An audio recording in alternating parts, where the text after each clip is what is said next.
Assalamualaikum warahmatullahi wabarakatuh. Perkenalkan, saya Rita Ngarayani, NIM D1A020045, kelas B Agroteknologi Fakultas Pertanian Universitas Jambi. Yang terhormat, dosen pengampu mata kuliah Sosiologi Pertanian dan Perdesaan, Ibu Aprolita SPMSI.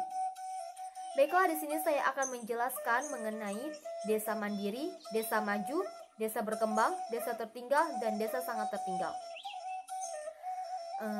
Sebelumnya kita harus mengetahui terlebih dahulu apa sih pengertian dari desa. Desa adalah kesatuan masyarakat hukum yang memiliki batas wilayah yang diatur untuk mengatur urusan pemerintah dan masyarakat setempat berdasarkan prakarsa masyarakat, hak dan asal-usul untuk diakui dan dihormati oleh sistem pemerintahan Negara Kesatuan Republik Indonesia. Selain itu, indeks desa membangun yakni indeks komposit yang dibentuk berdasarkan indeks ketahanan sosial, indeks ketahanan ekonomi, dan indeks ketahanan ekologi desa. Adapun indeks desa membangun ini dapat menentukan 5 status kemajuan dan kemandirian desa yang disebut sebagai klarifikasi status desa. Klarifikasi status desa dalam peraturan Menteri Desa, Pembangunan Daerah Tertinggal dan Transmigrasi nomor 2 tahun 2016 tentang indeks desa membangun terbagi menjadi 5. Yang pertama, desa mandiri, kedua desa maju, yang ketiga desa berkembang, keempat desa tertinggal, dan yang kelima desa sangat tertinggal. Baiklah, untuk yang pertama, desa mandiri. Desa mandiri atau dikenal sebagai desa sembada merupakan desa yang memiliki kemampuan dalam melaksanakan pembangunan desa untuk meningkatkan kesejahteraan masyarakat dan kualitas hidup manusia dengan ketahanan sosial, ketahanan ekonomi, dan ketahanan ekologi. Adapun indeks desa membangun bagi desa mandiri yakni sebesar lebih dari 0,8155. Untuk desa mandiri saya mengambil contoh desa Kota Bani. Desa Kota Bani berada di Kecamatan Putri Hijau, Kabupaten Bengkulu Utara, Provinsi Bengkulu. Berdasarkan data Kementerian Desa, Pembangunan Daerah Tertinggal dan Transmigrasi, Desa Kota Bani masuk ke dalam kategori desa mandiri dengan indeks desa pembangunan sebesar 0,9370. Mengapa Desa Kota Bani ini masuk ke dalam desa mandiri?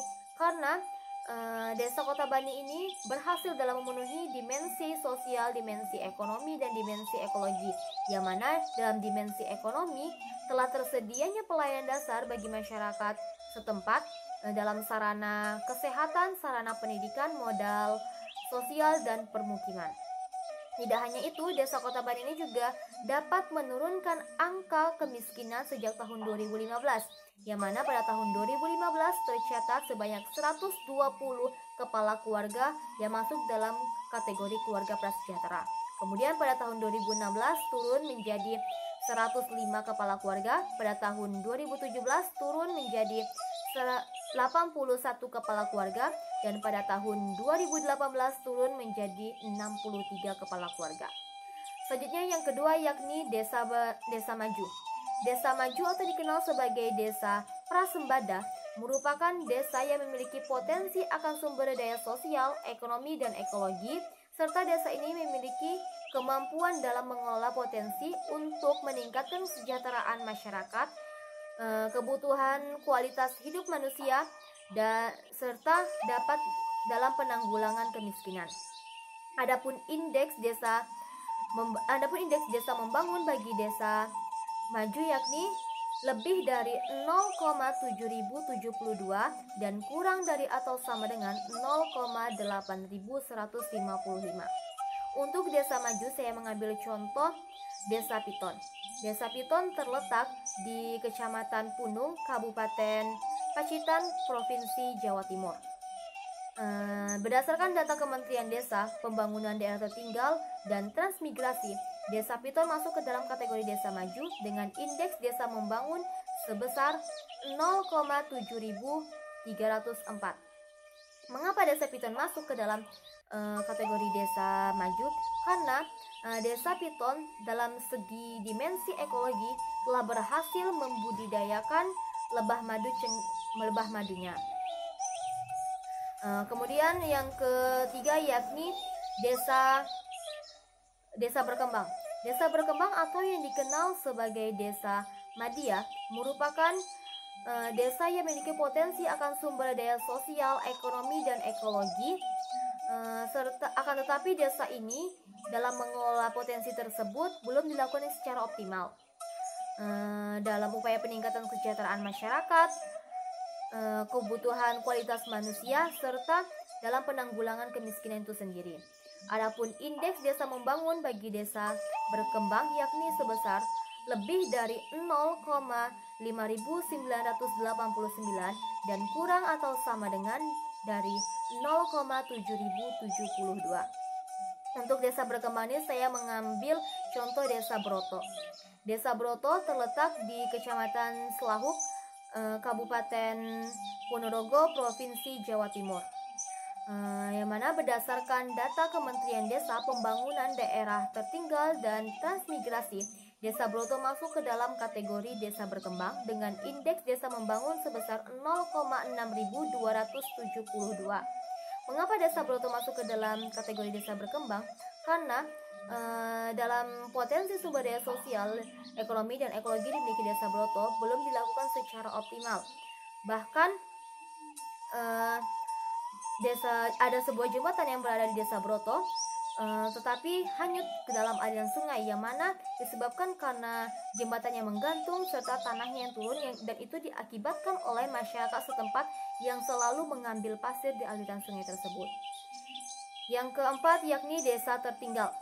Desa tertinggal atau dikenal sebagai desa pramadya merupakan desa yang memiliki akan potensi sumber daya sosial, ekonomi, dan ekologinya, akan tetapi desa tersebut belum dan kurang dalam mengelolanya untuk upaya meningkatkan kesejahteraan masyarakat, kebutuhan hidup manusia, sehingga desa ini mengalami kemiskinan dalam berbagai peningkatan kesejahteraan masyarakat. Adapun indeks desa membangun bagi desa tertinggal ini yaitu lebih dari 0,4907 dan kurang dari 0,5989. Untuk desa tertinggal ini saya mengambil contoh Desa Bungu. Desa Bungu terletak di Kecamatan Mayong, Kabupaten Jepara, Provinsi Jawa Tengah. Yang mana berdasarkan data Kementerian Desa, Pembangunan Daerah Tertinggal dan Transmigrasi, Desa Bungu ini masuk ke dalam kategori desa tertinggal dengan indeks desa membangun sebesar 0,5548. Mengapa Desa Bungu ini masuk ke dalam kategori desa tertinggal? Karena dalam potensi sumber daya sosial, ekonomi, dan ekologinya, Desa Bungu ini belum dan kurang dalam mengelolanya. Bahkan akses jalan yang berada di Desa Bungu mengalami rusak parah dengan sebagian badan jalan berlubang dan sehingga jalan tersebut tidak bisa dilewati. Selanjutnya yang terakhir yakni desa sangat tertinggal. Desa sangat tertinggal atau yang dikenal sebagai desa pratama merupakan desa yang rentan akan terjadinya bencana alam, konflik sosial, dan goncangan ekonomi. Bahkan desa ini tidak memiliki kemampuan dalam sumber daya sosial, ekonomi, dan ekologinya, serta desa ini mengalami kemiskinan dalam berbagai bentuk. Yang mana kemiskinan itu sendiri yakni tidak terpenuhinya kebutuhan bagi penduduk desa. Adapun indeks desa membangun bagi desa sangat tertinggal yakni sebesar kurang dari 0,4907. Untuk contoh dari desa sangat tertinggal, saya mengambil desa Purwabakti. Desa Purwabakti terletak di Kabupaten Bogor, Provinsi Jawa Barat. Yang mana berdasarkan data Kementerian Desa, Pembangunan Daerah Tertinggal dan Transmigrasi, Desa Purwabakti masuk ke dalam desa sangat tertinggal dengan indeks desa membangun sebesar 0,4819. Mengapa Desa Purwabakti masuk ke dalam kategori desa sangat tertinggal? Karena dalam akses infrastruktur di desa tersebut kurang memadai. Bahkan di desa ini sering terjadi atau rentan terjadinya akan bencana alam. Sebagai contoh, pernah terjadi bencana gempa bumi yang pada tanggal 1 Maret, pada tanggal 10 Maret 2020, yang mana di desa ini mengalami kerusakan parah sebanyak 93 bangunan hancur dengan rincian 50 unit rusak sedang, 30 35 unit rusak ringan serta 5 unit rusak parah. Demikianlah penjelasan dari saya. Mohon maaf apabila ada kesalahan. Terima kasih. Wassalamualaikum warahmatullahi wabarakatuh.